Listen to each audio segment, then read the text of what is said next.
Comment investir en bourse? C'est le sujet de cette vidéo.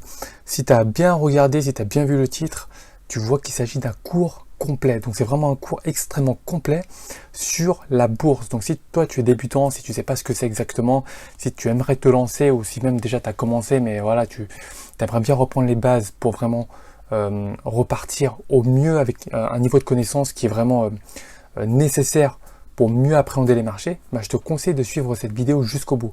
C'est un cours qui est extrêmement complet. Je vais te montrer le sommaire juste après, tu vas voir. On va aborder beaucoup de choses, beaucoup de points différents. Et même si tu as déjà un niveau avancé, un rappel ne fait jamais de mal. Mais si tu es débutant, cette vidéo est pleinement pour toi. Donc suis-la assidûment du début à la fin. Crois-moi, tu vas apprendre beaucoup de choses. Donc, tu vois aussi très bien comment investir en bourse, c'est vraiment le guide du débutant, c'est un cours complet. Tu vas voir, ça va être extrêmement intéressant pour toi. Donc, tu vois, donc, comme le dit Tony Robbins, j'adore les citations, mais au final, les connaissances doivent être converties en actions, sinon elles ne valent rien. Et ça, c'est valable dans tous les aspects de ta vie. Si tu apprends des choses, si tu entends des choses très intéressantes dans ton esprit, mais qui restent dans ton esprit, si tu ne les mets pas en action, ça ne t'apportera aucun résultat. Tu auras zéro résultat, c'est garanti. Crois-moi, c'est garanti. Tu peux suivre les meilleurs cours au monde, si tu ne les appliques pas, zéro résultat. Donc, Tony Robbins, que tu connais sans doute, l'un des plus grands noms du développement personnel dans le monde, voilà, c'est pas pour rien qu'il dit ça, et je suis totalement d'accord avec lui. Donc, tout ce que tu apprends, tout ce que tu vas apprendre dans cette vidéo, je t'invite directement, par exemple, à chaque fois à mettre pause et à effectuer les actions directement sur ton ordinateur pour ne pas perdre de temps, pour éviter la procrastination, c'est très important. Donc, vraiment, entreprends les actions dès maintenant, ne perds pas de temps. Ne repousse pas à chaque fois au lendemain, fais-le, sinon tu ne le feras jamais, tout simplement. Avant de commencer, donc, moi je t'invite à inscrire ton mail donc en cliquant sur le premier lien sur la description pour recevoir 3 vidéos offertes, c'est totalement gratuit pour te permettre de commencer à créer un système rentable en trading. Si le trading t'intéresse, la bourse t'intéresse, je t'apprends vraiment comment mettre en place un money management vraiment strict et je vais te montrer également, chiffres à l'appui, que le trading c'est une histoire de probabilité, d'accord, mais ce n'est pas dû au hasard, ce n'est pas le loto. Tu peux gagner de l'argent en trading si tu mets en place les bonnes stratégies. Donc vraiment, je t'invite à cliquer sur le premier lien dans la description. Crois-moi, ça va beaucoup t'aider. Aussi, like la vidéo, tout ce que je fais pour toi. Donc cette vidéo, elle m'a pris énormément de temps de préparation, à créer voilà, toute la présentation, à essayer de vulgariser au maximum. Donc vraiment, like la vidéo, partage à des personnes qui en auront besoin. Abonne-toi si ce n'est pas déjà fait et surtout mets-moi un commentaire pour me dire ce que tu en as pensé. Ou alors si j'ai pas abordé certains points que tu aimerais que j'aborde, mets-le également en commentaire. J'en tiendrai compte pour les prochaines vidéos. Alors voici le sommaire, ce que tu vas apprendre dans cette vidéo. Donc, qu'est-ce que la bourse? Qu'est-ce qu'une action? Qu'est-ce qu'une obligation? Qu'est-ce qu'un ETF? Comment passer un ordre de bourse? Quel type de compte de bourse il faut ouvrir? Donc, tu vois, il y a compte titre, PEA, assurance vie. On va voir tout ça là-dedans. T'inquiète pas, installe-toi confortablement, on va voir tout ça. Qu'est-ce que l'analyse fondamentale? Qu'est-ce que l'analyse technique? La différence entre trading et investissement? Comment construire un portefeuille diversifié? Qu'est-ce qu'un OPCVM? Qu'est-ce que le SRD? Qu'est-ce qu'un dividende? Pourquoi il faut investir le plus tôt possible? Je vais également te montrer une stratégie simple d'investissement pour les débutants. Tu vas voir, extrêmement simple à mettre en place, mais terriblement efficace si tu l'appliques bien comme il faut. On verra également 5 proverbes très connus en bourse à appliquer, quel montant il faut investir quand tu débutes, et enfin les actions à mettre en place dès maintenant pour commencer à investir en bourse. Tu vois, c'est que du concret, d'accord? C'est pas du blabla, tout ce que tu vas apprendre, ça va t'être utile. Mais voilà, toujours encore une fois, applique dès maintenant. Alors tout d'abord, qui suis-je si tu ne me connais pas? Donc il faut savoir que j'ai exercé plusieurs métiers, donc en tant qu'analyste technique, dans le domaine du brokerage également, en trading et en vente de produits structurés, aussi bien pour des courtiers, des cabinets d'analyse indépendants de recherche en analyse technique, que des banques internationales, aussi bien en France qu'à l'étranger, notamment à Londres. Donc autant te dire que je connais la partie professionnel, je sais comment ça se passe dans le monde professionnel. Et actuellement, je suis trader pour compte propre et investisseur, donc notamment dans différents domaines comme l'immobilier. Donc je sais aussi bien ce qui se passe dans la partie professionnelle que la partie personnelle, donc je peux très bien t'en parler. Donc je vois énormément d'avantages dans les deux côtés, mais surtout sur le trader, surtout pour le trader pour compte propre. Tu le verras tout au long de la vidéo, mais sur la partie professionnelle, tu as énormément de capitaux, c'est pas toi qui prends le risque personnellement, c'est la banque. Tu n'as pas les mêmes moyens, d'accord? Tu pèses beaucoup plus, par contre, tu as différentes contraintes, beaucoup plus de stress, beaucoup plus de pression, beaucoup plus de surveillance, tu es beaucoup plus contrôlé. C'est pas mieux. Alors que là, tu trades pour ton compte propre, avec ton propre argent, les gains, c'est pour toi, les pertes, tu prends tes responsabilités, et il y a vraiment moyen de faire des très très belles choses en tant que trader pour compte propre. Donc, on va commencer directement en allant dans le vif du sujet. Donc, qu'est-ce que la bourse? C'est un lieu où les investisseurs individuels et institutionnels se réunissent pour acheter et vendre des actions. En fait, c'est une sorte de marketplace électronique. D'accord? Ce qu'il faut que tu saches, en fait, c'est qu'une action, c'est une part d'une société. Donc, elle représente, en fait, la participation au capital de l'entreprise. Et ça va te donner plusieurs droits. Tu vas avoir le droit de vote, tu vas avoir le droit à l'information. Donc la société va te communiquer des documents financiers, donc droit à l'information. Droit préférentiel de souscription par exemple, donc tu pourras souscrire des actions à un tarif préférentiel. Droit aux dividendes, donc tu pourras percevoir un revenu proportionnellement à la part que tu détiens dans la société. Et ça, c'est ce qu'on appelle le dividende. Donc ça te donne droit à différents droits justement lorsque tu es actionnaire d'une entreprise. Le prix des actions, il faut savoir qu'il est déterminé par l'offre et la demande sur le marché. Donc là, tu vois très très bien sur le graphique, c'est vraiment le prix d'équilibre, hein. C'est le cours de l'action qui dépend de l'offre et de la demande. Ici, je t'ai mis sur cet écran différents indices. Donc tu as différents indices ici, sur différents continents. Donc tu vas vraiment retrouver les plus connus, hein, le DAX en Allemagne, le BEL 20 en Belgique. Tu vas retrouver pour la France, où est-ce qu'il est le CAC 40, où est-ce qu'il est là, CAC 40 ici, le FTSE 100 au Royaume-Uni, aux États-Unis tu vas retrouver le S&P 500, le Dow Jones, le Nasdaq, tu vois donc le Kospi pour la Corée du Sud, le Nikkei 225 pour le Japon. Ici tu as différents indices boursiers pour différentes zones géographiques. Un indice, c'est un panier d'actions qui est représentatif de l'économie du pays. Bien sûr, c'est pondéré de manière différente en fonction du calcul de l'indice, mais en tout cas, par exemple, en France, le CAC 40, ça regroupe les 40 plus grosses capitalisations boursières de France.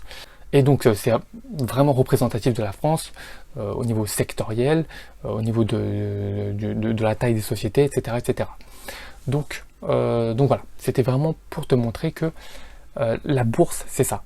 La bourse, c'est ça, d'accord? C'est un lieu d'échange électronique entre des acheteurs et des vendeurs qui définissent un prix d'équilibre qui correspond au cours de l'action. Ces actions-là représentent, en gros, les actions les plus importantes constituent généralement l'indice phare du pays en question. Ensuite, ici pour te mettre un exemple, on voit les horaires de bourse, d'accord? Une séance de bourse, par exemple, sur la place Euronext Paris. Donc on a une préouverture à 7h15, ouverture à 9h15, donc c'est là où commence la séance, hein. Séance 9h à 17h30. À 17h30, on a la pré-clôture entre 17h30 et 17h35. À 17h35, on a le fixing de clôture, donc on rassemble les derniers ordres pour définir un cours de clôture. Et ensuite, on a le TAL, donc le Trading at Last, c'est-à-dire qu'en gros, les personnes qui passent ce type d'ordre vont pouvoir exécuter leurs derniers ordres au cours de clôture du jour, sous réserve effectivement qu'il y ait assez de quantité. On voit comment ça se passe en gros au niveau des horaires d'une place boursière comme Euronext Paris. Maintenant, on passe à l'action. Qu'est-ce qu'une action? Une action, c'est un instrument financier qui représente la propriété d'une partie d'une société, d'une entreprise. C'est ce qu'on a vu juste avant. Et donc, le poids de l'actionnaire correspond au nombre d'actions qui sont détenues par rapport au nombre d'actions totales en circulation dans la société. Par exemple, une personne qui a 100 000 actions. Tu as 100 000 actions, ok, et la société, donc tu détiens 100 000 actions de la société X, et la société X a 1 million d'actions en circulation. Ça veut tout simplement dire que 100 000 divisé par 1 million, tu as une participation de 10% dans ces sociétés. Clairement, c'est rare d'avoir 10% dans une société, mais c'est juste pour te donner l'exemple. Voilà, ça correspond à ton poids dans la société. Ici, je t'ai mis le cours d'une action pour que tu vois comment évolue une action. On est sur des chandeliers japonais. Tu as ici les cours donc, de l'action Amazon. Et tu vois que depuis 2010, par exemple, voilà comment ça a augmenté, voilà comment ça a monté. C'est vraiment dingue. Imagine que tu avais investi ici dans les années 2010. Autant dire qu'aujourd'hui, ton portefeuille boursier t'aurait dit merci. Maintenant, qu'est-ce qu'une obligation? Une obligation, il faut savoir que c'est un instrument à revenu fixe qui représente un titre de créance qui est généralement émis par une entreprise ou un gouvernement. Ok, en gros, tu perçois des revenus fixes qu'on appelle des coupons. D'accord? Et il faut savoir que ces obligations sont inversement corrélées au taux d'intérêt. Donc lorsque les taux d'intérêt augmentent, le prix des obligations baisse et vice-versa. Je ne vais pas t'expliquer le mécanisme, c'est un peu compliqué, mais garde juste à l'esprit que ça évolue de manière inverse au taux d'intérêt. Si on annonce des taux d'intérêt qui vont augmenter, le prix des obligations va baisser. Les obligations ont une date d'échéance à laquelle le montant du principal, c'est-à-dire le montant que tu as investi, doit être remboursé en totalité sous peine de défaut. Pour faire simple, si tu achètes une obligation d'une société, par exemple, il y a des sociétés qui ont besoin de lever, qui ont besoin d'emprunter de l'argent, ils vont émettre des obligations. Toi, tu vas acheter des obligations à horizon 2025, par exemple, et la société chaque année va te verser des coupons, donc des revenus de manière fixe chaque année. Tu vas recevoir des revenus chaque année, et à la fin à l'échéance de l'obligation, tu vas percevoir le dernier coupon plus le montant du nominal, c'est-à-dire le montant que tu as investi à la base, le montant que tu as prêté à la société. Donc voilà comment fonctionne une obligation. C'est moins volatile qu'une action, mais il y a des risques qui sont différents. Donc maintenant, on va voir en gros les avantages et les inconvénients d'une obligation. Les avantages, donc tu as des revenus fixes versés de manière périodique, comme je te l'ai dit juste avant, le remboursement du montant investi à l'échéance et la possibilité de plus-value si tu revends à un prix plus élevé. Par contre, garde à l'esprit qu'il y a des inconvénients. La rentabilité est plus faible que celle des actions. Oui, s'il y a moins de risques, il y a moins de rentabilité, c'est normal. Le risque de perte en capital n'est pas nul. Donc si l'émetteur fait défaut, d'accord, s'il fait faillite, tu vas perdre ton capital. Encore une fois, c'est pour ça qu'il y a un système de notation sur les obligations, un système de rating. Tu as des agences de notation comme S&P, Moody's, Fitch, qui va noter en fait les sociétés par rapport à la qualité de leur dette, par rapport à leur qualité, d'accord? Tu as du triple A, du B-, B+, C-, voilà. En tout cas, il y a différentes catégories. Donc, tu as le investment grade, d'accord? Donc, et tu as le high yield. Investment grade, ce sont les obligations de meilleure qualité, où le risque est faible, où la rentabilité est également faible. Ensuite, tu as les high yield, qui ont les plus mauvaises notations, les plus mauvais ratings, où effectivement il y a un grand risque, mais où la rentabilité des obligations est plus élevée. À toi de voir, à toi de jauger là où tu veux te situer, en fonction de ton aversion au risque. Et donc comme je te l'ai dit ici, donc pour espérer une plus grande rentabilité, il faut privilégier les obligations high yield, mais le risque de perte du capital est plus important. Maintenant, qu'est-ce qu'un ETF? Extrêmement intéressant, c'est vraiment, c'est en train d'exploser en termes d'investissement. Les gens investissent en masse dans des ETF. Si tu ne sais pas ce que c'est, tu rates quelque chose, donc écoute bien. Un ETF, c'est un panier de plusieurs titres qui se négocient sur une bourse, tout comme une action simple. C'est extrêmement simple.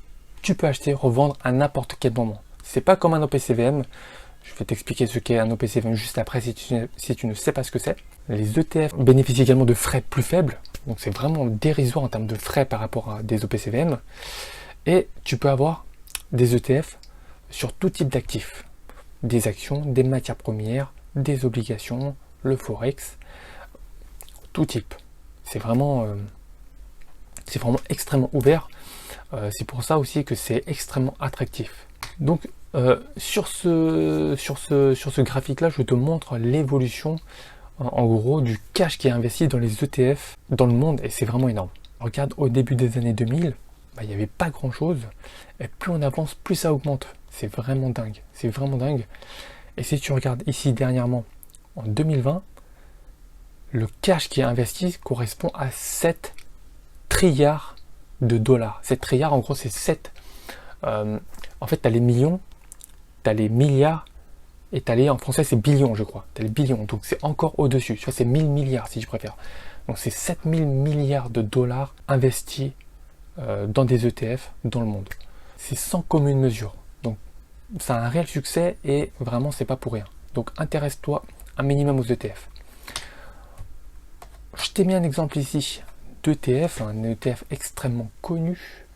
C'est l'ETF S&P 500 émis par Vanguard, qui est un émetteur vraiment voilà, dont la réputation n'est plus à faire. Tu as ici le ticker de l'ETF, tu peux le retrouver très facilement, donc VOO. Et ici, voilà, on t'explique un petit peu voilà, comment est constitué l'ETF, comment ça fonctionne, etc. Et sur cette autre page, tu as un peu plus de caractéristiques. Donc tu as l'évolution annuelle, donc tu as la performance donc de l'ETF par rapport à l'indice de référence. Donc vraiment le S&P 500, donc c'est le réel indice qu'on appelle le benchmark. Donc en gris ici, et en bleu, l'évolution de l'indice, de l'ETF.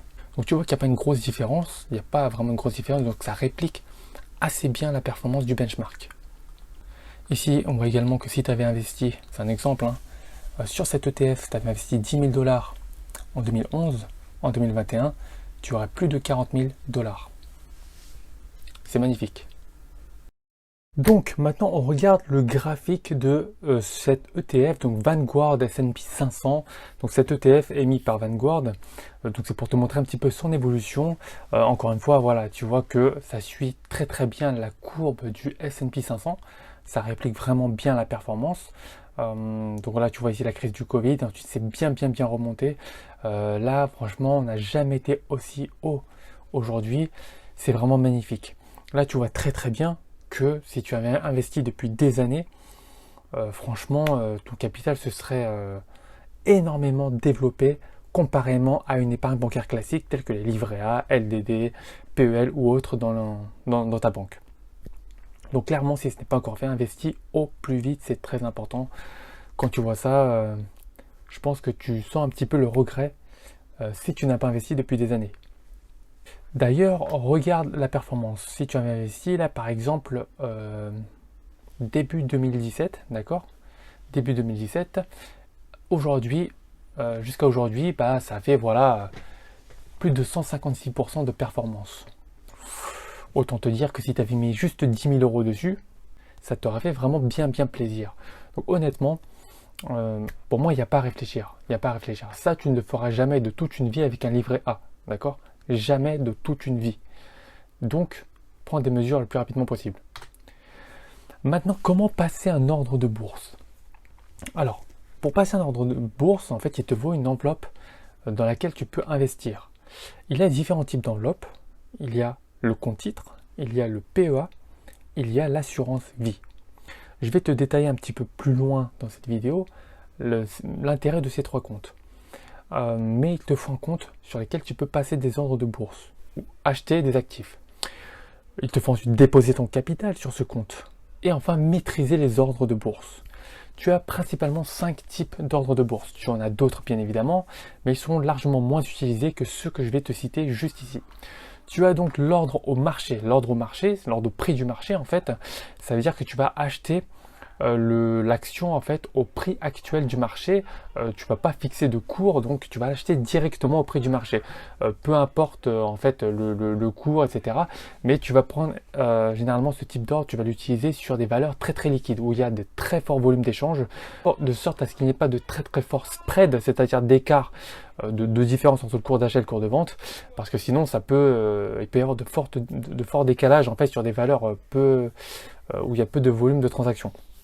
Donc l'ordre marché, c'est que tu veux à tout prix acquérir cette action, peu importe le cours, et tu veux être exécuté en totalité. Tu veux acheter par exemple 1000 titres ou 10 000 titres de telle action, bah, tu veux que les 10 000 titres soient exécutés. Il peut y avoir différents cours d'exécution, mais si par exemple tu passes un ordre à cours limité, je vais dire que l'action est à 100, tu passes un ordre à cours limité à 90 euros, s'il y a 90 euros, il n'y a que 500 titres, bah, tu pourras n'acheter que 500 titres et les 500 restants seront dans le carnet d'ordre en attente. Donc tu vois, tu peux prendre le risque de ne pas être exécuté en totalité si tu passes un ordre à cours limité.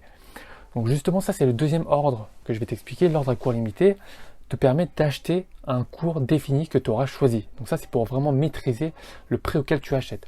Si le cours est à 100, tu places un ordre d'achat à cours limité à 90, c'est-à-dire que tant que le cours ne descend pas en dessous, n'atteint pas 90, ne descend pas à 90, tu n'achètes pas.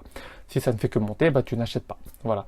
Au contraire, si tu passes un ordre de vente à cours limité, l'ordre de vente à cours limité, par exemple, le cours est à 100, et tu dis, bah, si ça atteint 110, je vends.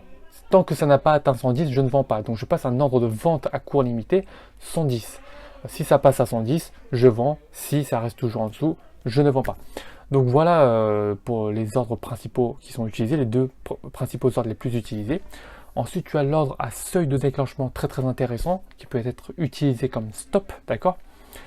Si par exemple tu dis, bon bah le cours est à 100, à 90, je vends.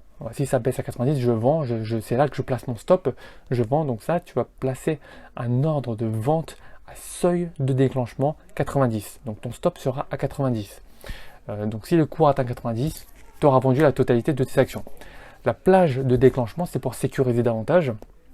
Donc là, au lieu de dire, bon, le cours est à 100, je vends si le cours se situe entre 90 et 85. Ok ? Si ça se situe dans cette fourchette-là, je vends. Si ça reste hors de ces fourchettes-là, je n'y touche pas. Et enfin, l'ordre à la meilleure limite, ça consiste tout simplement à passer un ordre de bourse et on va aller chercher en fait dans le carnet d'ordre le meilleur cours actuel et ça va constituer en fait le cours auquel tu vas acheter l'action. Et ça se transformera en ordre à cours limité. Voilà principalement ce que tu dois savoir sur les ordres de bourse. Mais vraiment maîtrise-les si tu veux passer les ordres, parce que voilà, si tu es pressé, tu vas acheter une action, si tu ne sais même pas quel ordre passer, ça va foirer un petit peu ta stratégie. Donc vraiment maîtrise déjà ces ordres de bourse, le plus souvent à cours limité et seuil de déclenchement. Les autres, si tu souhaites diversifier un peu tes types d'ordres, mais maîtrise moins ces deux-là, cours limité, seuil de déclenchement, c'est vraiment les plus importants. Exemple ici, donc avec toujours l'ETF S&P 500, le cours actuel est à 260, d'accord, on va dire, par exemple, donc on va dire que on est ici, on va dire, voilà, on est ici, donc d'accord, ok, on est ici, le cours, tu vois, ici est à 260, ok, on est à 260, ici 260, tu vois, on a 260 et on passe un ordre d'achat à cours limité de 250 euros. C'est-à-dire que là, on a 260 et on souhaite acheter l'action si l'action baisse à 250, juste en dessous ici, d'accord? Juste en dessous. Donc ça sera à ce niveau-là. Ensuite, ce qu'on voit par la suite, c'est que l'ordre d'achat est exécuté ici. Exactement, d'accord? Tu vois, on était à 260 ici et on a passé un ordre d'achat à cours limité de 250. Donc entre-temps, ici, on n'a pas atteint les 250. Les cours n'ont pas baissé jusqu'à 250. On est monté, ensuite forte baisse, 250, ordre d'achat exécuté en totalité ici à 250. Quand je dis en totalité, sous réserve qu'il y a la quantité nécessaire à l'achat dans le carnet d'ordre, d'accord? Pour que tu puisses acheter l'intégralité. Il faut qu'il y ait les vendeurs en face, ok? Donc, ordre d'achat exécuté ici. Voilà, donc c'est juste pour te dire ça en fait. Tant que ça n'atteint pas 250, je n'achète pas. Ici, ça atteint 250, alors j'achète. Et ça se fait de manière automatique. Ça t'évite de devoir suivre au jour le jour, etc. Tu vois, tu peux mettre en place des stratégies pour vraiment ne pas te prendre la tête à surveiller le cours chaque jour. Bien sûr, ça dépend aussi de ta validité, la validité de ton ordre. Si tu passes un ordre à cours limité 250, validité fin de mois, bah, si les cours en fait n'atteignent pas le cours que tu as fixé d'ici à la fin du mois, ton ordre deviendra caduc, tout simplement. Donc il faut passer à un ordre avec une fin de validité beaucoup plus longue que tu auras décidé, que tu auras prédéfini à l'avance. Voilà comment ça se passe pour l'ordre de bourse. Donc maintenant, quel type de compte de bourse est-ce qu'il faut avoir? Alors, donc je t'avais parlé du compte titre. Ok, donc le compte titre, c'est une enveloppe d'investissement qui te permet d'accueillir tout type de classe d'actifs.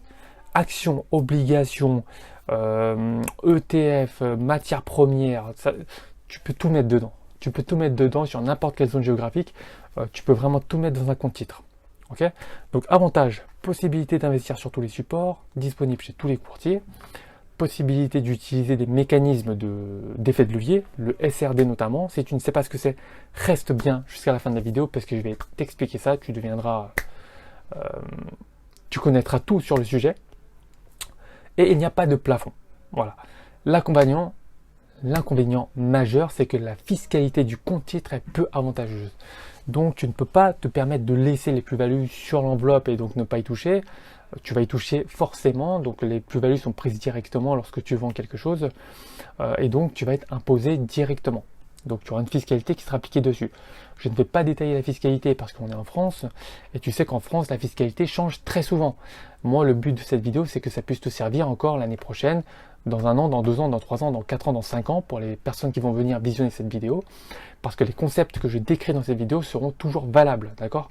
Tout ce que je te dis ici c'était valable il y a 10 ans, ça sera encore valable dans 10 ans, ok? Donc c'est pour ça que je ne vais pas te parler de fiscalité dans cette vidéo. Mais en tout cas la fiscalité est peu avantageuse dans le compte titre, c'est ça qu'il faut que tu retiennes à l'esprit. Ensuite, le PEA. Le PEA, c'est une enveloppe d'investissement qui te permet d'investir tout en bénéficiant d'une fiscalité avantageuse. Quand je dis fiscalité avantageuse, c'est à partir de 5 ans. D'accord? Avant 5 ans, donc il y a un taux d'imposition. Aujourd'hui, en fait, c'est la flat tax qui est appliquée. Donc effectivement, si tu vends une action, ça reste dans l'enveloppe du PEA. Mais effectivement, si tu retires les plus-values de ton PEA, tu seras imposé à la flat tax. L'inconvénient, bien entendu, c'est que, oui, juste, donc effectivement, si tu détiens ton PEA depuis plus de 5 ans, voilà, tu peux acheter, vendre, retirer l'argent de ton PEA, tu ne seras aucunement imposé sur tes plus-values, sauf les prélèvements sociaux qui seront toujours dus, donc tu devras toujours payer les prélèvements sociaux dessus, mais c'est relativement minime par rapport à l'imposition globale si tu devais être imposé comme un compte titre. Inconvénient, c'est plafonné, donc le PEA c'est 150 000 euros de plafond. Si tu as également un PEA PME, tu peux aller jusqu'à 225 000 euros en cumulé avec le PEA. L'accès au support dans un PEA est limité, donc tu ne peux pas investir sur tous les titres, d'accord? Il faut des actions européennes, ok? Ou sur des fonds, tu peux investir dans des fonds qui sont composés au moins à 75% d'actions européennes. Donc là, autant te dire que ça reste quand même assez limité. Si tu veux investir sur des supports US et autres. Le PEA n'est également pas disponible chez tous les courtiers. Donc à ce jour, au moment où je te parle, je sais que 2GRO par exemple, eux ils travaillent sur l'ouverture d'un PEA, la possibilité d'ouvrir un PEA, mais à ce jour ce n'est toujours pas fait. Donc peut-être que ça viendra, mais en tout cas voilà, c'est pas disponible chez tous les courtiers. Et enfin, il n'est pas possible d'utiliser des mécanismes à effet de levier comme le SRD. Donc voilà, c'est relativement limité de ce côté-là. Mais qu'est-ce que tu veux? On ne peut pas tout avoir, on peut avoir le beurre et l'argent du beurre, comme on dirait. L'assurance vie, enfin, troisième enveloppe d'investissement qui te permet de bénéficier d'une fiscalité avantageuse, aussi bien en cas de vie qu'en cas de décès. Donc les principaux avantages, une fiscalité avantageuse, une succession optimisée. C'est surtout pour ça que je te conseille d'ouvrir l'assurance vie, c'est pour préparer la succession.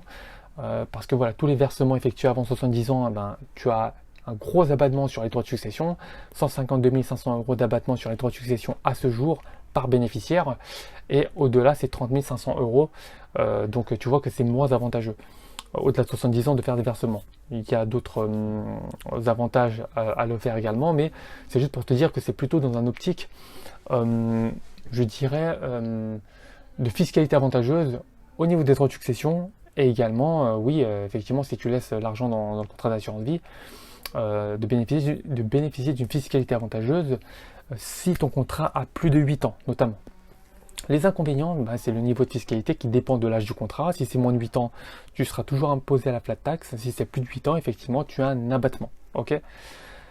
Euh, Ensuite, l'accès au support est limité. Tu ne peux pas acheter des actions pures, des titres vifs dans ton assurance vie. Tu peux acheter que des fonds. Et enfin, les frais de gestion sont élevés. Tu as toujours des frais de gestion qui sont pris par les assureurs. Et donc, c'est pas négligeable. Ça rogne vraiment la performance de tes supports et donc de ton contrat au global. Alors, tu m'excuseras, je vais boire un petit coup.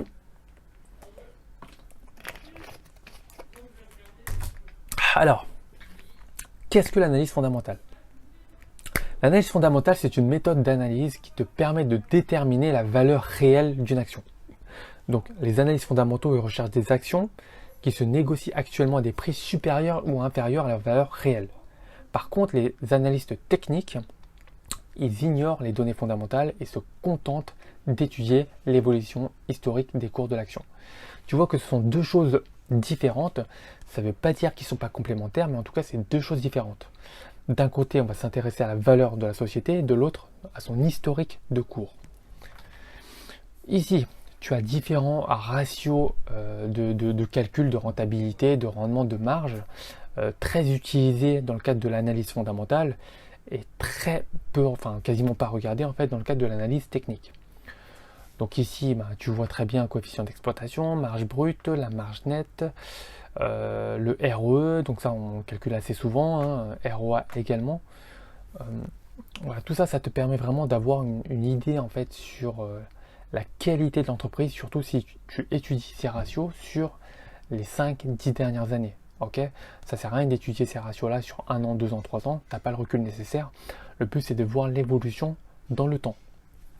Si ça évolue dans le bon sens, et si ça va toujours dans le bon sens en fait pour la société, ça sent plutôt bon. Ça sent plutôt bon, ok. Au contraire, l'analyse technique, bah, c'est une méthode qui est utilisée pour évaluer les investissements et identifier les opportunités d'investissement dans les tendances et les modèles de prix observés sur les graphiques. On va se baser vraiment sur les graphiques.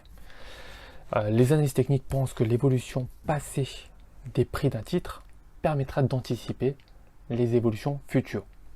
Donc l'analyse technique peut être opposée à l'analyse fondamentale qui se concentre sur les données financières d'une entreprise plutôt que sur l'évolution historique des prix. Donc tu vois, c'est totalement l'inverse de l'analyse fondamentale. Exemple ici, ça c'est purement de l'analyse technique. Les analystes fondamentaux ne vont quasiment pas regarder les graphiques. Ils s'en foutent. Ça c'est purement pour les analystes techniques. Les vrais traders, ok. Donc ici tu peux ajouter des indicateurs techniques. Ici tu as le RSI, ok, avec les zones, une zone ici de neutralité. Tu as les zones de surtension. Ici suracheté, ici survendu. Bien sûr, tu peux t'en servir de différentes manières. Il y a les divergences. Voilà, mais ça, c'est le RSI, par exemple, c'est un oscillateur. C'est un indicateur de puissance, de vigueur du mouvement. D'accord. Si le RSI baisse, ça veut dire que le mouvement perd son souffle. Ça veut juste dire ça. Et si ça monte, ça veut dire que les cours sont en train d'accélérer, tout simplement. Ça prend de la vigueur, c'est ça que je veux dire. Donc, ici, on va tracer des supports et des résistances. Les supports, c'est un niveau sur lequel les cours vont avoir tendance à rebondir. Et les résistances, un niveau sous lequel les cours vont avoir tendance à buter. Donc ici, tu le vois très bien. Boum, ça avait testé en tant que précédente résistance. On a cassé, on reteste en tant que support. Donc ça, c'est un niveau qui est validé. D'ailleurs, quand tu reviens ici, on rebondit dessus encore une nouvelle fois. C'est propre, ok? Ici, on casse le précédent sommet, c'est propre également. Tu as également l'évolution des moyennes mobiles à la hausse, la moyenne mobile longue, la moyenne mobile courte. Et on voit très bien aussi que les cours ont tendance à rebondir sur la moyenne mobile courte, donc à 50 périodes qui est ici. Tu vois? Donc c'est relativement fiable. Ok. Ce point de rebond est relativement fort en fait quand ça rebondit sur la moyenne mobile et sur un support. Ce qui est le cas ici. Voilà, donc ça c'est juste pour te faire, voilà, je vais pas te faire le détail. Tu as énormément de vidéos sur ma chaîne qui te montrent comment j'analyse des valeurs. Mais là c'est vraiment pour te montrer que l'approche de l'analyste technique est totalement différente de celle de l'analyse fondamentale. Ok, analyse fondamentale, ça va plutôt être les chiffres. Analyste technique, plutôt le graphique. Graphique, indicateur technique et interprétation de l'évolution des cours. D'ailleurs, ça m'intéresse beaucoup. Dis-moi dans la barre des commentaires, toi, ce que tu préférerais, ce que tu préfères tout simplement. Est-ce que tu préfères plutôt l'analyse fondamentale? Est-ce que tu préfères plutôt l'analyse technique? Qu'est-ce que tu penses des deux approches? En tout cas, ces deux approches sont complémentaires. Ok, tu n'es pas obligé de choisir l'une ou l'autre des approches. Tu peux utiliser les deux. Tu peux évaluer la qualité d'une société à long terme et confirmer avec une étude graphique pour valider le timing. Ok, si tu vois qu'ici le RSI est super haut sur le graphique et qu'on est situé juste en dessous d'une résistance, voilà, tu vas pas forcément entrer à l'achat. Maintenant, d'accord, tu vas attendre le bon timing. Par exemple, ça c'est juste pour te montrer un exemple que tu peux combiner les deux. Maintenant, quelle est la différence entre trading et investissement? Le trading, il faut savoir que c'est court et moyen terme, d'accord? Donc c'est une durée inférieure à 1 an. Donc le but du trading, c'est vraiment de rechercher des profits rapides ou importants dans un court laps de temps. C'est vraiment ça qui est important. C'est un court laps de temps. Donc tu as 3 styles de trading différents. Tu as le scalping, tu as le day trading et tu as le swing trading que j'affectionne particulièrement. Parce qu'il s'applique à tout le monde. Les débutants, débutants ou alors les plus expérimentés. Le swing trading convient à tous. Ceux qui n'ont pas le temps, ceux qui ont beaucoup de temps à consacrer, ça convient à tout le monde. Le scalping, ça consiste à prendre beaucoup de positions dans la journée. Beaucoup d'achats et de ventes dans la même journée. Généralement sur des prises de position avec des unités de temps très courtes, de 5 minutes, voire moins. Le day trading, c'est horizon un peu plus long, donc c'est prendre quelques trades dans la journée, généralement avec des unités de temps de 1 heure, 5 heures par exemple. Et le swing trading, horizon de temps quand même un peu plus long, ça peut aller de quelques jours à quelques semaines, voire parfois plusieurs mois. Ok, ça c'est le swing trading et c'est pour ça que ça convient à tous. Ça convient à tous, vraiment c'est ce que j'affectionne le plus. De l'autre côté, tu as la partie investissement. La partie investissement, c'est plus long terme, c'est-à-dire supérieur à 1 an. Et le but de l'investissement, c'est de rechercher un enrichissement sur le long terme en construisant un portefeuille cohérent de type bon père de famille.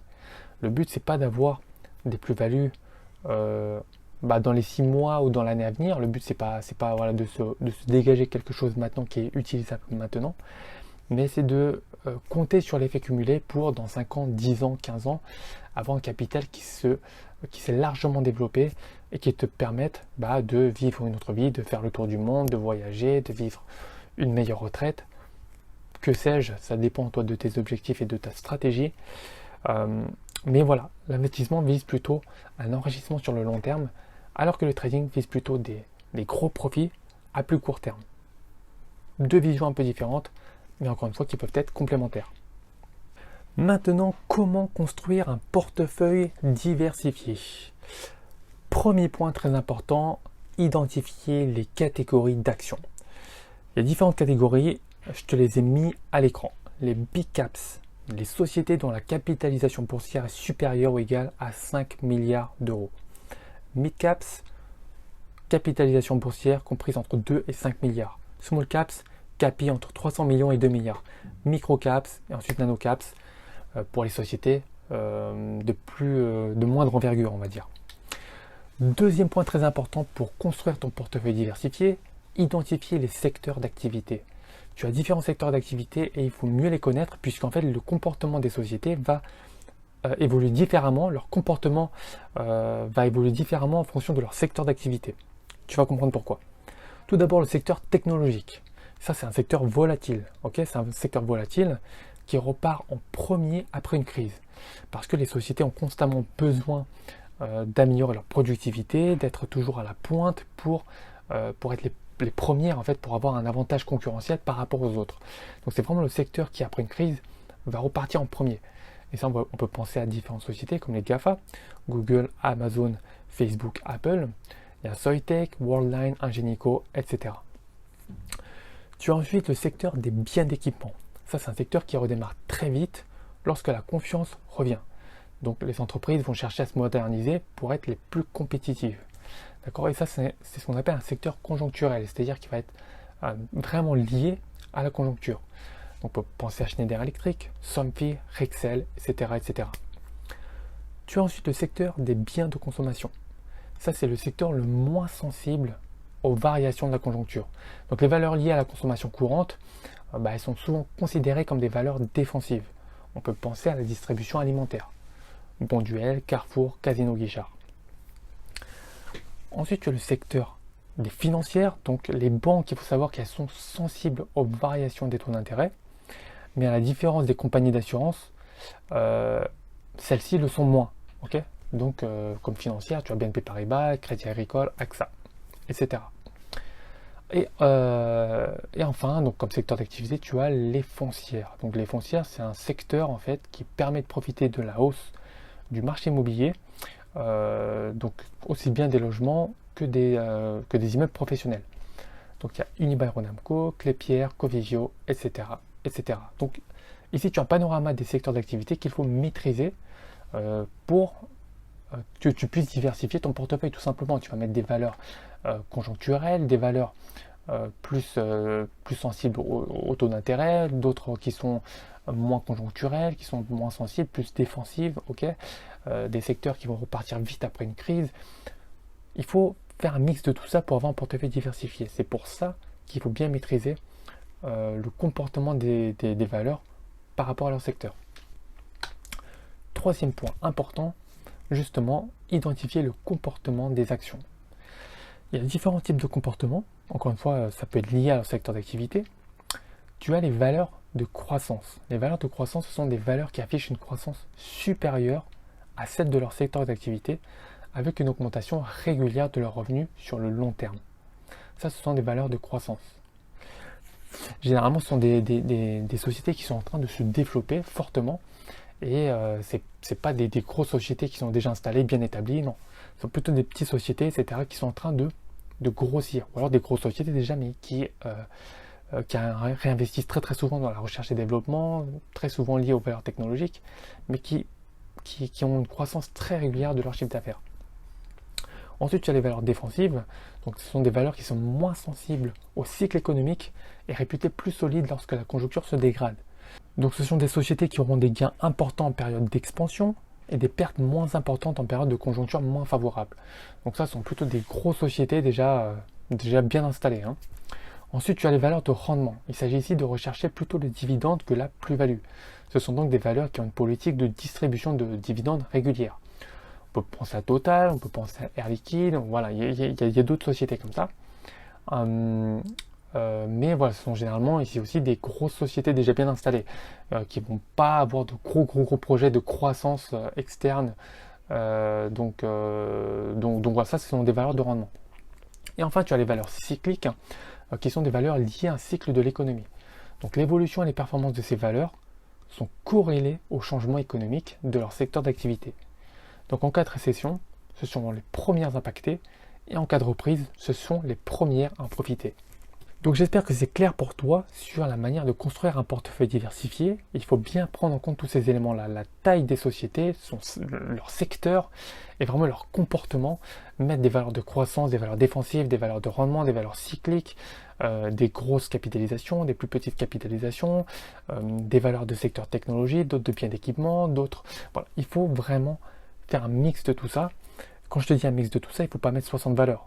Okay, tu mets 10 valeurs, 10-15 valeurs maximum dans ton portefeuille, réparties de manière cohérente, c'est déjà très très bien. Okay, trop de diversification tue la diversification.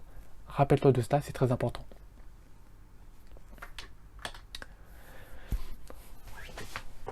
Alors, maintenant, on va passer aux OPCVM. Qu'est-ce qu'un OPCVM? Alors un OPCVM, c'est un portefeuille dont les fonds sont placés sur des valeurs mobilières de différentes classes d'actifs. Tu as des OPCVM monétaires, obligataires, des OPCVM actions, de fonds alternatifs, différents types d'OPCVM. Et parmi les OPCVM, tu peux les distinguer en deux catégories, on va dire. La première catégorie d'OPCVM, ce sont les SICAV. Donc c'est une personne qui a investi dans les SICAV est actionnaire. Et la deuxième catégorie d'OPCVM, ce sont les FCP, les fonds communs de placement. La seule différence entre la SICAV et la FCP, c'est que la FCP n'a pas de personnalité morale. Donc l'investisseur est membre d'une copropriété de valeurs mobilières, il n'est pas actionnaire. C'est la seule différence entre les deux. Sinon, pour le reste, c'est quasiment à l'identique. Quels sont les avantages et les inconvénients d'un OPCVM? Donc, avantage, diversification. Donc là, vraiment, tu peux vraiment te diversifier, tu peux avoir accès à des marchés émergents, d'accord, auxquels tu n'auras pas accès normalement. Okay, tu peux acheter un fonds qui contient en fait des valeurs de marché émergents ou autres. Tu peux diversifier, d'accord, tu peux avoir accès à des marchés auxquels tu n'aurais pas accès normalement, ou peu accessibles aux particuliers. La gestion est déléguée à un expert, donc c'est pas toi qui vas choisir les actions à intégrer dans l'OPCVM, c'est le gérant du fonds qui va choisir les actions qui vont composer tout simplement l'OPCVM. Tu vas avoir accès à des actifs peu accessibles, donc voilà, c'est ce que je disais. Et le ticket d'entrée est faible. Okay, tu ne vas pas mettre 10 000 euros pour avoir accès à des OPCVM. Généralement, c'est un certain nombre de parts pour avoir accès à ça, mais le ticket d'entrée est très très faible. Hein. Généralement, c'est 50, 100, 150, 200 euros. C'est très très faible. Voilà pour les avantages sur les OPCVM. En ce qui concerne les inconvénients, tu as une faible liquidité. Donc il y a à chaque fois le calcul de la valeur liquidative. Les frais sont élevés, il y a énormément de frais, il y a des frais d'entrée, des frais de gestion. Tu peux avoir des frais des commissions de surperformance également. Si le gérant atteint ses objectifs de performance, il peut facturer une commission supplémentaire. Ça vient vraiment rogner la performance au global en fait de ton fonds, donc c'est pas vraiment recommandé. Et voilà, la valorisation est quotidienne. Voilà, donc comme je te l'ai dit, il y a une valeur liquidative. Tu ne peux pas vendre du jour au lendemain ton OPCVM. Il faut le calcul de la valeur liquidative et ensuite ça peut se vendre à un certain cours. Donc voilà au global pour l'OPCVM. Moi je ne le recommande pas forcément. Donc voilà, c'est pour ça que je te recommande vraiment de te former sur les actions, sur les ETF ou autres, pour que tu puisses décider toi-même. Ok, acheter une action ou un ETF, ce ne sera pas du tout les mêmes frais que les OPCVM. Ok, ça c'est plus passif. Ok, tu investis dans un OPCVM, tu confies ça à un expert qui est censé bien gérer le fonds. Il peut très bien le gérer, tu peux gagner de l'argent, mais globalement, même si tu gagnes de l'argent, tellement il y a des frais importants, en fait, tu ne gagnes pas autant que ce que tu aurais gagné si tu l'avais fait toi-même. Donc, forme-toi toi-même et investis toi-même en bourse tout simplement. Alors maintenant, qu'est-ce que le SRD? Le SRD, c'est un mécanisme qui te permet d'acheter ou de vendre des actions à crédit. En gros, ça te permet de prendre position sur le marché sans avoir à sortir de l'argent. Et à la fin, tu vas déboucler ta position. Si effectivement ton scénario était favorable, tu vas empocher la différence. Si c'était défavorable, tu vas décaisser la différence. Donc ce mécanisme, il va engendrer des coûts en fonction des capitaux et de la durée. C'est calculé au jour le jour, hein, donc il y a la durée en fait pendant laquelle tu utilises ce mécanisme. Toutes les valeurs ne sont pas éligibles au SRD. Fais attention, seules les valeurs qui ont le plus fort volume de transactions sont éligibles. Donc la capitalisation est supérieure à 1 milliard d'euros. Donc déjà, si tu cherches des valeurs, des grosses valeurs, il te suffit simplement d'aller sur Google et de taper valeur SRD. Tu auras toutes les valeurs qui sont les plus traitées, où il y a le plus fort volume d'échange. Et au moins là-dessus, tu es sûr qu'il n'y a aucun problème de liquidité. C'est-à-dire que tu pourras revendre sans problème, sans gros écarts sur le spread. Le SRD peut être initié à l'achat, si tu anticipes une hausse, ou à la vente, si tu anticipes une baisse. Ça peut être dans les deux sens, d'où l'avantage. Ça, c'est ce qu'on appellera plutôt une vente à découvert. Donc, l'intérêt du SRD, c'est d'acheter et vendre une action durant le mois boursier sans avoir à débourser de liquidité. Donc, premier scénario, si le prix de vente est supérieur au prix d'achat, tu encaisses la différence. Si le prix d'achat est supérieur au prix de vente, deuxième hypothèse, tu vas payer la différence.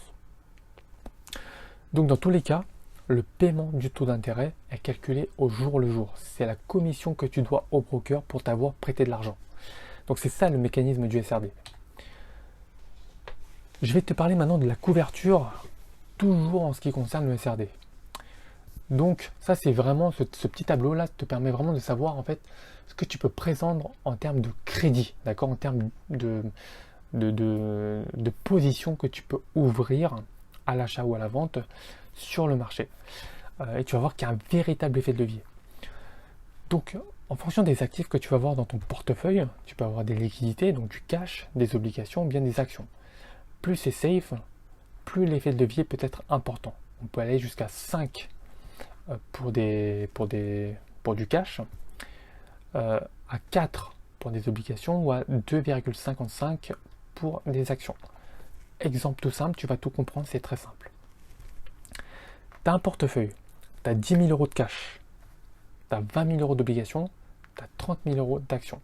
Ce qui fait que tu as un portefeuille de bourse au global de 60 000 euros. Ok ? Ton engagement maximal au SRD, donc la position que tu peux ouvrir sur le marché, correspond à 10 000 euros donc de cash, 10 000 euros x 5, puisque on t'autorise un effet de levier de 5, plus 20 000 euros d'obligations x 4, plus 30 000 euros d'actions x 2,55, ce qui te donne un engagement de 206 500 euros. Tu vois très bien qu'avec un portefeuille de bourse de 60 000 euros, tu peux ouvrir une position au SRD de 206 500 euros. C'est énorme, c'est énorme. Donc, avec ça, imagine-toi le gain que tu peux avoir. Par contre, effectivement, attention, gros warning, parce que si c'est le scénario inverse qui se produit par rapport à celui que tu avais prédit ou anticipé, et bien là, ça peut faire très mal aussi. Donc vraiment, prends tes précautions quand tu ouvres une position au SRD. Donc tu vois, c'est un mécanisme extrêmement utile et intéressant de comprendre. Si tu ne savais pas ce qu'était le SRD, maintenant, je pense que c'est déjà plus clair pour toi. Alors, qu'est-ce qu'un dividende? Sujet très intéressant. Beaucoup de personnes me parlent des dividendes. Est-ce qu'il faut investir sur des actions à dividendes? Quel dividende il faut, etc., etc. Tu vas tout savoir ici. Alors, un dividende, déjà, c'est la distribution d'une partie des bénéfices d'une société à ses actionnaires. Donc, les dividendes sont déterminés par le conseil d'administration de la société. Et de nombreuses sociétés ne versent pas de dividendes parce qu'elles préfèrent les conserver pour les réinvestir dans la société et se développer davantage. Ça dépend encore une fois de la stratégie de chaque société, mais voilà, ce que tu dois garder à l'esprit, c'est que toutes les sociétés ne versent pas de dividendes. Donc les sociétés plus grandes et mieux établies, dont les bénéfices sont plus prévisibles, sont souvent celles qui versent les meilleurs dividendes. Donc ces sociétés ont tendance à émettre des dividendes réguliers parce qu'elles cherchent à maximiser la richesse des actionnaires par des moyens autres que la croissance normale.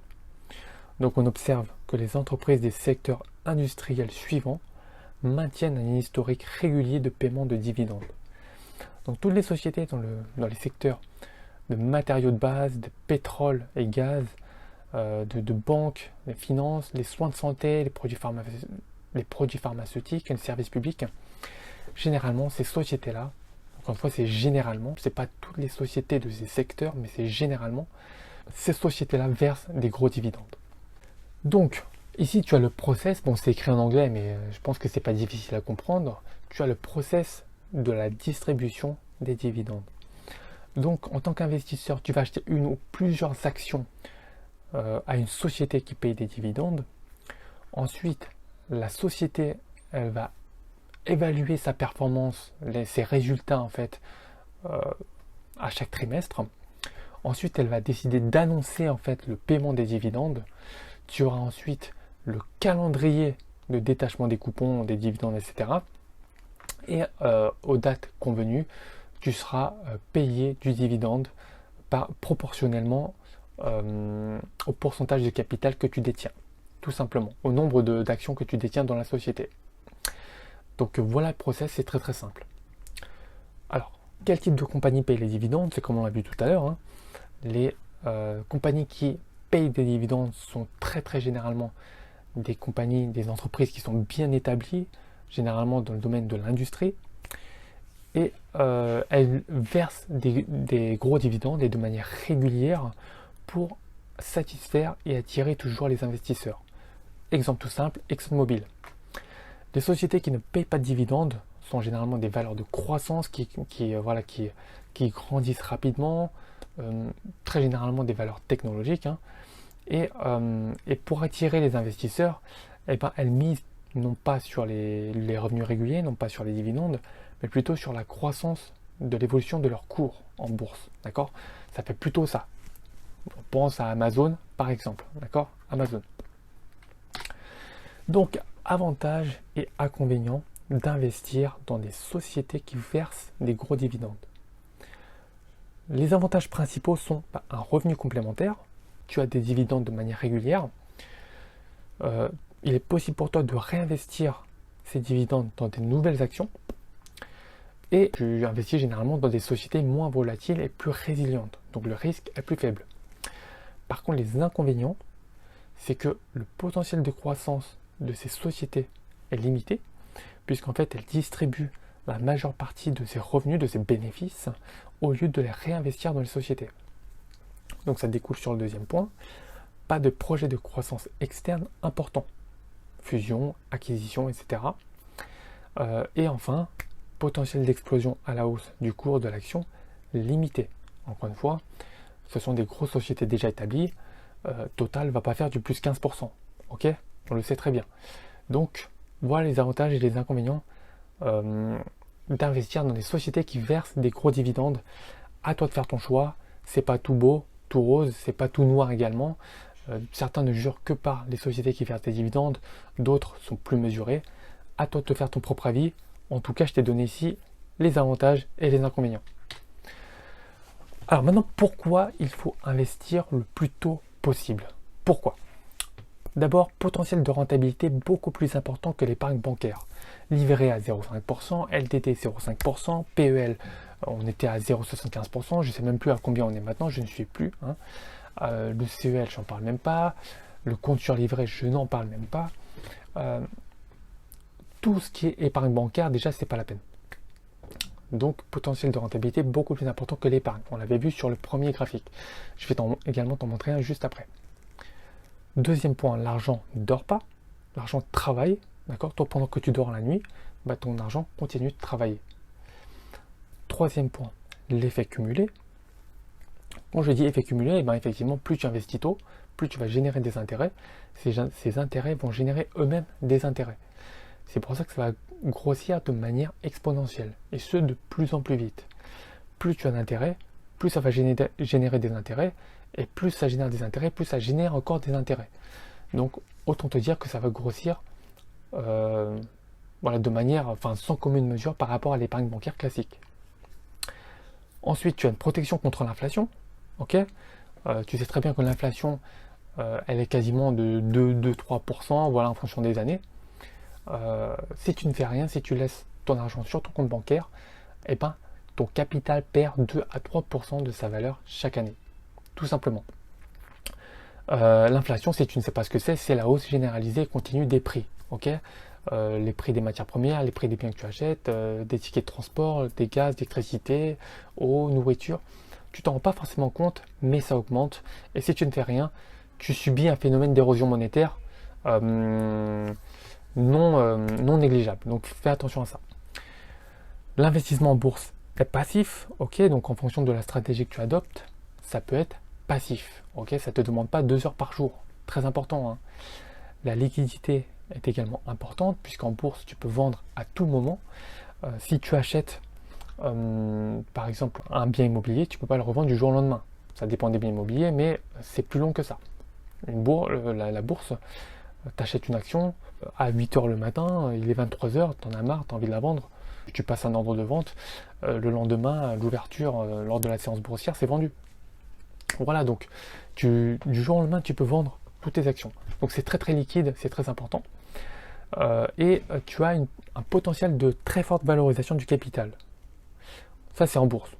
Très forte valorisation du capital. Tu peux espérer, en fonction des années, du 10, 15, 20, 30%, enfin en fonction de ta stratégie, de ce que tu fais, trading, investissement ou autre. Mais ça, tu l'as nulle part ailleurs. Tu l'as nulle part ailleurs. Donne-moi un placement, tu peux avoir 20% dans l'année. J'en connais pas.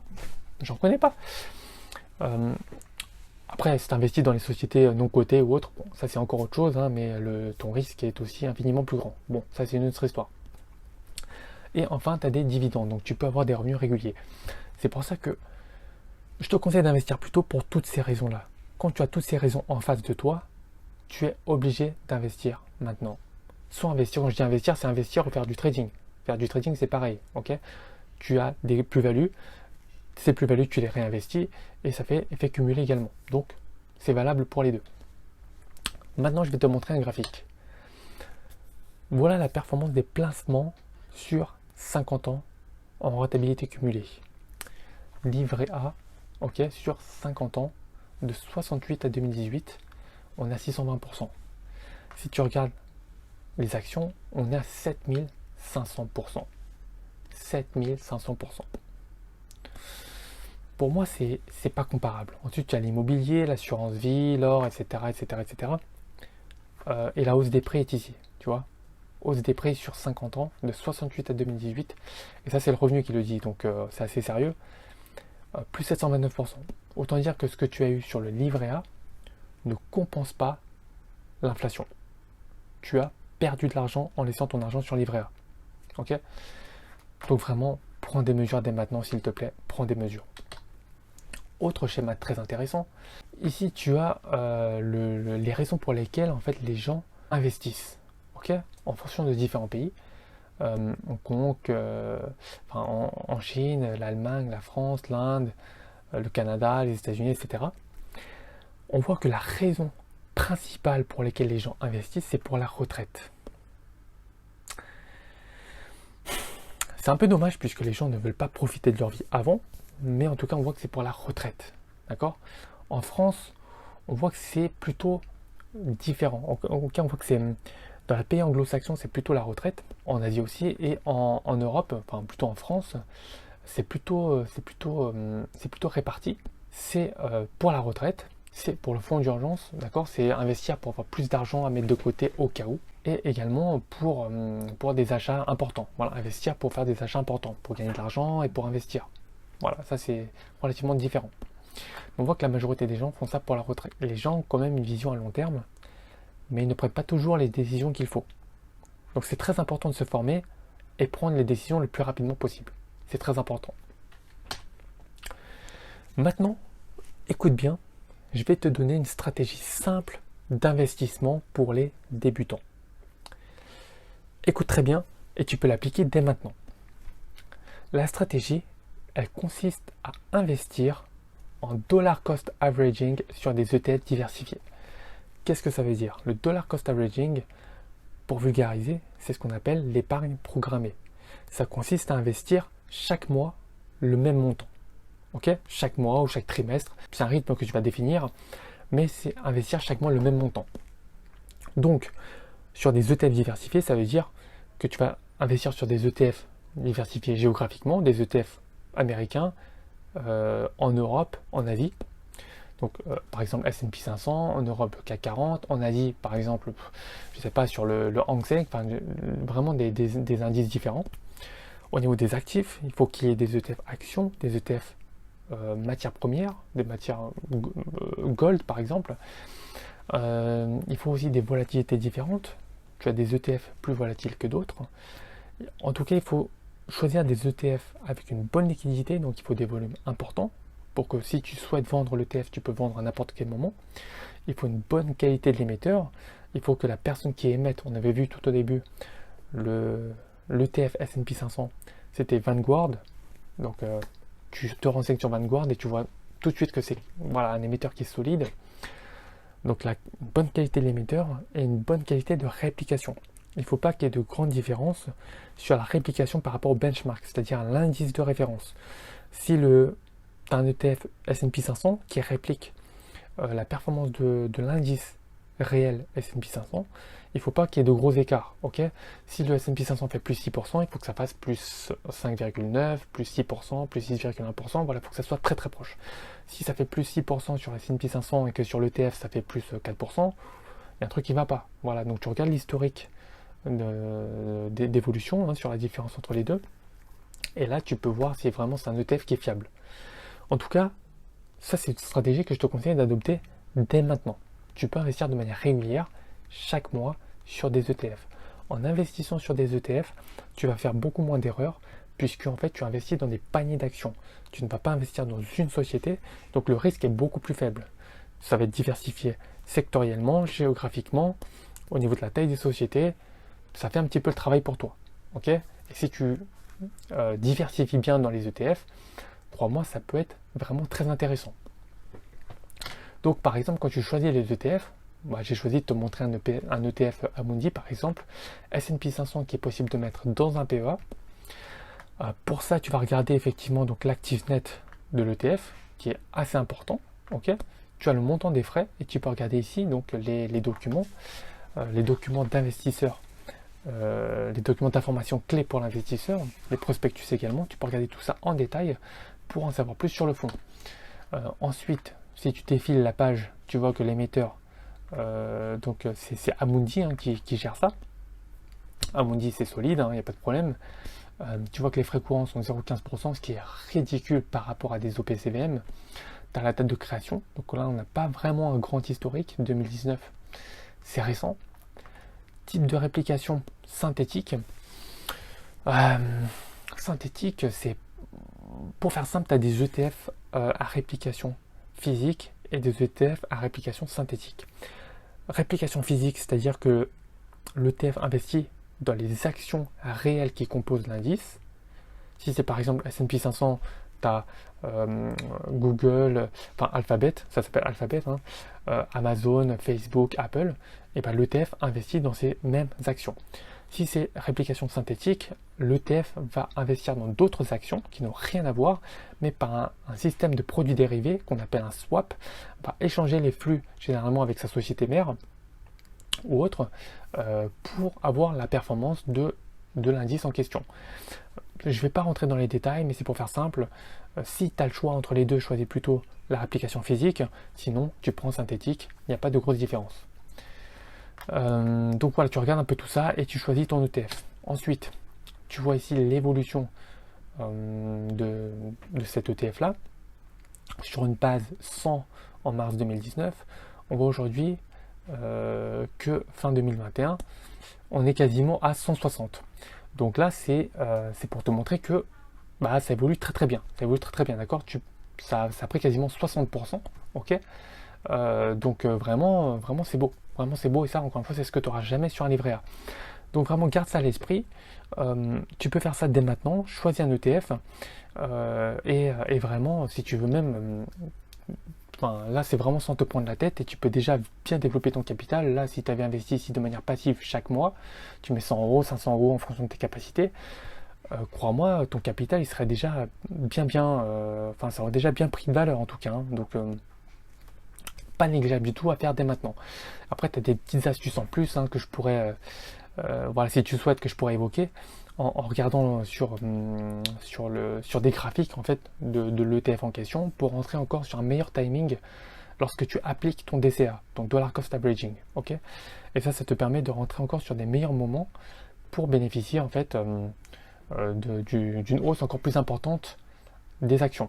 Donc vraiment, stratégie simple pour les débutants, épargne programmée mensuelle sur des ETF diversifiés. Fais ça dès maintenant. Crois-moi, ça sera beaucoup mieux que de ne rien faire. Maintenant, on va passer à 5 proverbes très connus en bourse et qu'il te faut appliquer dès maintenant. Premier proverbe, les arbres ne montent pas jusqu'au ciel. Donc ça, pour faire simple en fait, tant que tu n'as pas vendu, tu n'as pas perdu, mais tant que tu n'as pas vendu, tu n'as pas gagné non plus. Donc fais attention à ça. Si tu détiens une action, c'est bien, il faut juste ne pas en tomber amoureux. Donc certes, les actions peuvent monter très très haut, mais parfois il faut savoir prendre ses bénéfices. Ou alors, il faut savoir alléger ses positions. Mais il ne faut pas confondre une hausse saine et une hausse euphorique. Si la hausse la tendance de fond est haussière depuis un bon moment et que les fondamentaux de l'entreprise sont bons, il n'y a pas de souci. Par contre, si c'est une hausse euphorique, rapide, due à un effet de news, un effet de mode, il faut vraiment se méfier. Donc, rappelle-toi ça, les arbres ne montent pas jusqu'au ciel. Deuxième proverbe, il vaut mieux se couper la main que le bras. Donc ce n'est pas parce qu'une action a perdu 50% qu'elle ne peut pas perdre plus. Il faut savoir couper ses pertes. Il faut savoir respecter son plan de trading. D'ailleurs, si tu n'as pas de plan de trading, je te conseille d'en mettre un le plus rapidement possible. Si tu ne sais pas comment faire ça, je t'en propose un. Donc regarde dans la description, tu peux avoir accès à mon plan de trading. Clique juste sur le lien et tu pourras avoir accès à mon plan de trading. Ça, c'est indispensable si tu fais du trading ou même si tu commences à faire de l'investissement pour avoir un recul, un track record, avoir un recul sur les opérations que tu effectues en bourse. Et pour toujours t'améliorer, c'est vraiment ça le but. Et il vaut mieux libérer du capital sur une valeur qui perd pour l'allouer sur une autre valeur avec plus de potentiel. Donc ça, quand tu fais du trading, il faut savoir placer tes stops. Place tes stops et sors de ta position, coupe ta position si vraiment ton scénario est invalidé. Ne garde pas la valeur et moyenner à la baisse, c'est très très dangereux. Il vaut mieux se couper la main plutôt que le bras, c'est très important. Troisième proverbe très connu, on ne rattrape pas un couteau qui tombe. Donc moyenner à la baisse, c'est très très risqué. Comme je viens de te l'expliquer, une tendance baissière à long terme est également très risquée à l'achat. Sauf en trading. Sauf en trading où tu vas rentrer et sortir très rapidement. Mais si tu fais de l'investissement, une tendance baissière de fond, tu ne vas jamais rentrer sur cette valeur. Peu importe les fondamentaux de la société. Et puis de manière logique, si les fondamentaux sont bons, la tendance de fond ne sera pas baissière comme ça. Donc c'est logique. Il faut aussi se poser la question de savoir est-ce que la baisse elle constitue une simple correction ou est-ce que c'est vraiment une réelle baisse de fond qui s'annonce. Ça aussi à surveiller. Et aller dans le sens inverse de la tendance de fond est téméraire. Sauf en trading encore une fois.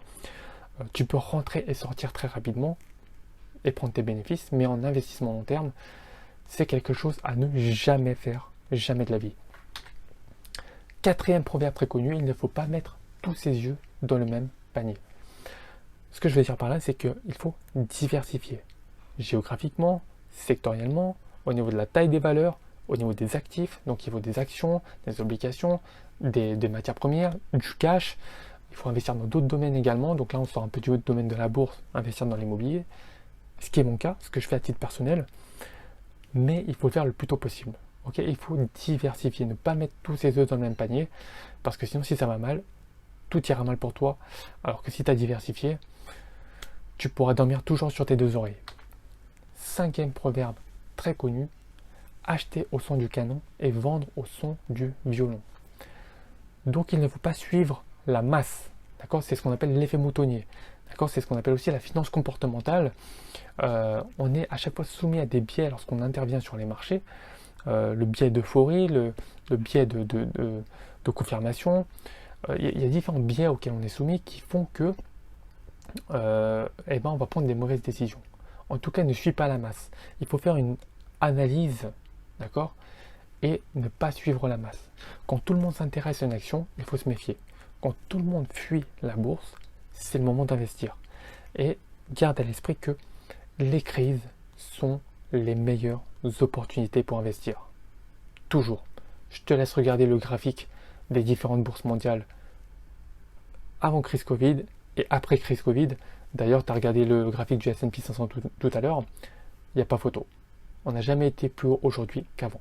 Alors qu'avant, avant crise, on disait déjà que les marchés américains étaient au plus haut et qu'on allait avoir un crack.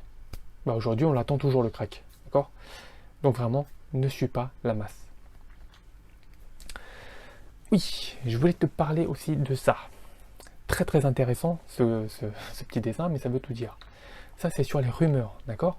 Donc là, tu vois, il dit juste qu'il a une action qui pourrait vraiment exceller, d'accord? That could really excel, ok?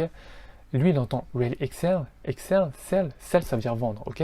Sell, du coup, ils disent tous vendre, tu vois? Vendre, il suit tout le monde. Vendre.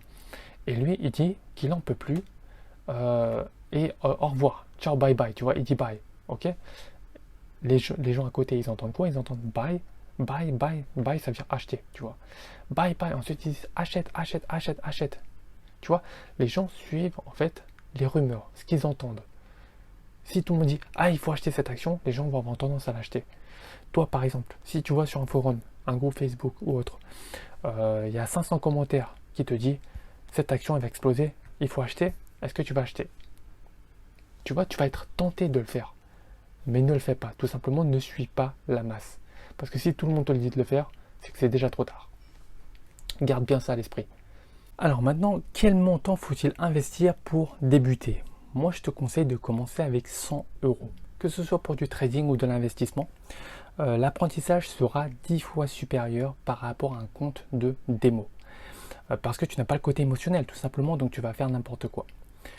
Donc ça va te permettre d'apprendre à gérer tes émotions avec du vrai argent. D'apprendre à maîtriser ton money management, de commencer à mettre en place ton plan de trading. Encore une fois, si tu ne sais pas ce que c'est, je t'invite à voir dans la description. Et à commencer à évaluer ton taux de succès, notamment si tu fais du trading. Si tu fais du trading, dans tous les cas, tu vas tout répertorier dans ton plan de trading et tu sauras exactement les erreurs que tu as fait pour ne pas les reproduire ensuite. Pour moi, c'est primordial. C'est primordial.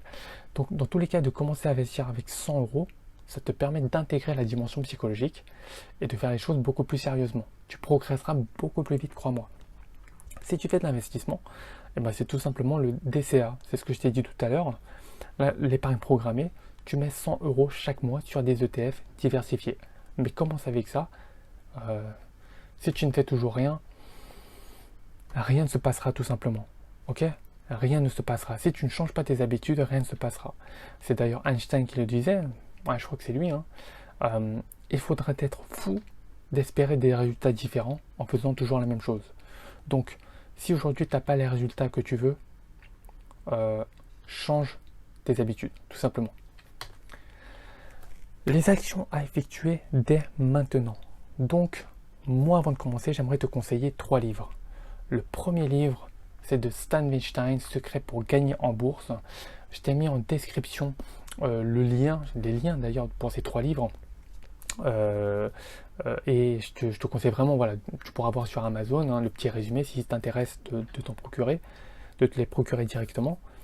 Mais au moins, ça va vraiment solidifier tes connaissances et tu vas en savoir plus que 90% de la population, crois-moi, puisque les 90% de la population ont toujours la flemme de tout et veulent pas se lire, ils veulent pas lire, ils veulent pas s'informer, ils veulent pas se former. Donc vraiment, fais cet effort-là et crois-moi, tu en sauras beaucoup plus que la moyenne. Et la meilleure chose que tu peux faire déjà, c'est investir sur toi-même. Donc vraiment, fais-le. Stan Weinstein, Secret pour gagner en bourse, L'investisseur intelligent de Benjamin Graham et L'analyse technique des marchés financiers de John Murphy. Plutôt analyse fondamentale, ici plutôt analyse technique, et ici voilà, plutôt analyse technique, mais on va dire assez mixte. Donc, autres actions à effectuer dès maintenant, je te la répéterai jamais assez, il n'y a pas que moi qui le dis, Warren Buffett le dit, tout le monde le dit, forme-toi avec des stratégies plus concrètes. Cette vidéo elle est extrêmement complète, je te donne énormément d'informations, tu vois, si tu es toujours ici, déjà félicitations à toi puisque ça montre vraiment que tu es motivé, tu veux vraiment des résultats différents et tu fais vraiment les choses différemment de la moyenne des gens. La moyenne des gens, voilà, ils ont déjà quitté, ils sont déjà partis, ils ne veulent pas se former, ils préfèrent regarder un film sur Netflix plutôt que de se former et gagner plus d'argent et changer de vie. Les gens, ils veulent pas ça. Les gens, ils veulent, ils préfèrent regarder des films ou autres plutôt que de changer de vie et ils rêvent toujours d'avoir plus d'argent ou autre alors qu'ils ne font aucune action en ce sens. C'est dommage. Mais toi, si tu es là, déjà, c'est que tu es différent des autres. Donc, continue sur ta lancée, continue de te former, forme-toi vraiment avec des stratégies concrètes. D'ailleurs, moi, je peux t'accompagner si tu le souhaites. Regarde dans la description, tu as le lien vers ma formation de trading où je te montre exactement comment moi je fais pour gagner de l'argent. Je te montre exactement ce que je fais. D'accord? Les stratégies que j'utilise, le plan de trading, je te montre tout. Je te donne même un plan en fait de progression pour que tu saches exactement comment tu évolues. Donc, il faut te former, ok, avec des stratégies concrètes à appliquer. On te donne une recette, tu n'as plus qu'à appliquer la recette, tout simplement. Tu appliques la recette et tu persévères. Tu persévères. Et crois-moi, tu vas commencer à avoir des résultats différents. Et quand ça sera le cas, tu pourras te dire enfin, j'arrive à avoir des résultats différents de manière régulière et je peux enfin vivre différemment de ce que je faisais avant. Ok? Donc ça c'est très important, forme-toi. Ensuite, ouvre un compte de bourse chez un courtier. Si tu n'as pas de compte de bourse, tu ne peux pas passer d'ordre. Tu déposes ton capital, tu achètes ta première action, tu mets en place ton plan de trading, tu suis tes résultats et tu continues de te former. Même moi aujourd'hui, j'ai des résultats de dingue à titre personnel, sans vouloir être prétentieux, et je continue de me former. Je continue de me former dans tous les domaines, d'accord? C'est pas parce que tu as arrêté l'école qu'il ne faut plus te former. Il faut toujours se former. Et je dis même que la vraie formation, elle commence après l'école, d'accord? Donc continue de te former. Donc voilà, si tu as apprécié cette vidéo, je t'invite vraiment à liker, à partager, surtout à t'abonner, c'est extrêmement important. Dis-moi également en commentaire ce que tu en as pensé. Tu vois que on a passé un bon moment ensemble dans cette vidéo. J'ai vraiment pris beaucoup de temps pour la préparer, pour te délivrer gratuitement toute cette valeur. J'espère vraiment que ça t'aura plu, que tu auras appris beaucoup de choses. Encore une fois, fais-le moi savoir. Et vraiment, c'est pas fini, je te prépare d'autres choses très importantes, encore une fois, toujours pour t'aider à développer tes connaissances et avant que tu puisses passer à l'action. Donc, abonne-toi si ce n'est pas déjà fait. Et moi, je te dis à la prochaine. Ciao!